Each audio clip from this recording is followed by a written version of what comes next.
Hey there, everyone. Spencer Stein here for Pickup Sports Talk. We're just going to talk about some college football. We're going to start with their best bets of the week, talk about the committee's rankings. TCU got all the way up to 4, and give our predictions for next week. But Brandon, I want you to start me off with your best bet of the week. My best bet of the week, I'm going to bet on the hot team right now. It's LSU versus Arkansas. LSU is only getting 3.5 points. I'm going to take them to cover that. I think they win this game by at least a touchdown, maybe even more. I don't know if it's going to be a blowout, but I do like the pick. Ever since my Hogs have disappointed me, you want to fade them, trust me. I'm going with TCU. We're going to talk about them a lot this episode, but I like them getting 7 points in Austin. I really think this game is more of a coin flip. As good as Texas is, as hard as it is to play in Austin, as good as they've been at home. They almost beat Bama at home. I guess that's not that much of a feat anymore. And yours is there. But TCU's undefeated for a reason. They're a good team, and they find a way to win close games. So I guess the getting 7 points is good because they played in a lot of close games. How about an upset, Brandon? My upset pick, this isn't a huge upset by any means. It's not a big deal to look at, but it's going to be 22 UCF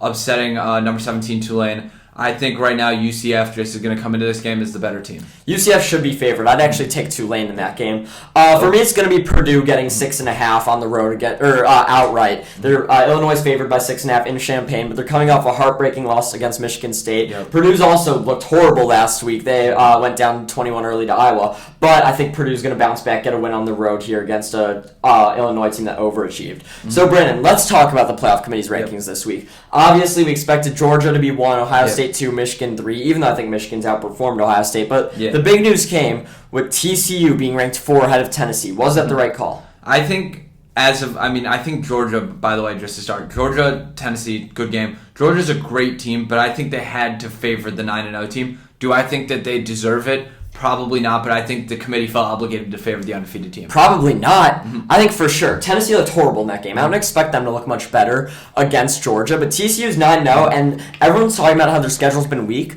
They've beat some pretty good Big 12 teams. I know the games have been close. They found a way to win. Max Duggan has found his way in the Heisman conversation, even though he's almost like a game manager. I would have been very angry to see TCU behind Tennessee, but there's a lot of season to go, and TCU is a 7-point underdog this week. So we'll see what happens there. So I actually liked the rankings, and I think they should continue on. If TCU goes undefeated, they've got to be in the playoff, in my opinion. But I do also like how they moved Bama and Clemson back and LSU up to 7. As I said, that was well-deserved. That needed to happen. And I do think that it was the right call putting Tennessee over Oregon. I would have liked to see Oregon ahead of them because I think they've been the better team lately. But it does make sense how their loss against Georgia was much worse than Tennessee's. Do you think that 46 loss week 1 should be factored in? I think that it's one of those things where you look at it, it almost looks like a completely different team. I mean, Bo Nix at that point, 100%. We were talking about how Bo Nix should be pulled from the starting lineup. Now he's in the Heisman race, which is weird to think that Bo Nix is in the Heisman race at Oregon of all schools. But I think that it's one of those things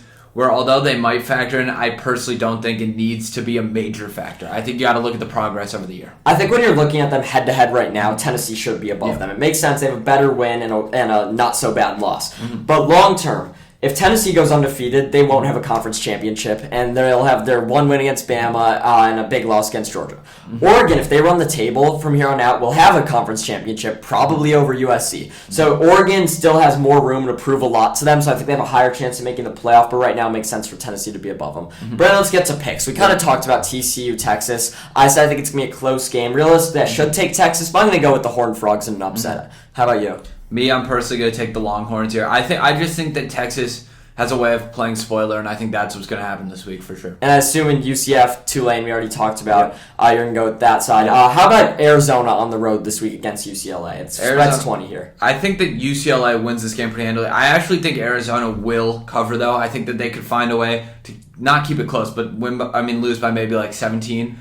Yeah, I mean, it should be the best game. Those late-night mountain games are always what I want to watch, but I think UCLA should win handily. How about Alabama at Ole Miss? Two highly ranked SEC teams. Ole Miss only has 1 loss, though. This win could really propel them in the conversation. I was going to say, I think that Alabama, after seeing Bryce Young's body language at the end of the game, it almost felt like they accepted their fate that this season was over. With that being said, I still have Alabama winning this one. I think this one's going to be a close one, though. I think Alabama's actually going to win it big. Last one, Brandon, another Pac-12 matchup. We talked about Oregon. Washington's visiting them this week. Does Washington have a shot? I think that they have a shot, but with that being said, Oregon, especially after being ranked number 6, I think they're going to play like this on to prove. This game's so unpredictable just because Washington is so unpredictable. Michael Penix's been up and down all year. Spread's 13. Well, I have no clue. I know Oregon's going to win. I don't know if it's going to be by 10 or 25. Yeah. I'll say it's going to be by 17. I'll pick the middle. So this is a fine week of college football. I'm definitely looking forward to some of those SEC matchups. I have a feeling an upset's going to prevail in the SEC. We'll see how the committee ranks them next week, and we'll be back. Thanks for checking us out. Watch our fantasy clips and episode of this past week. Yep, thank you.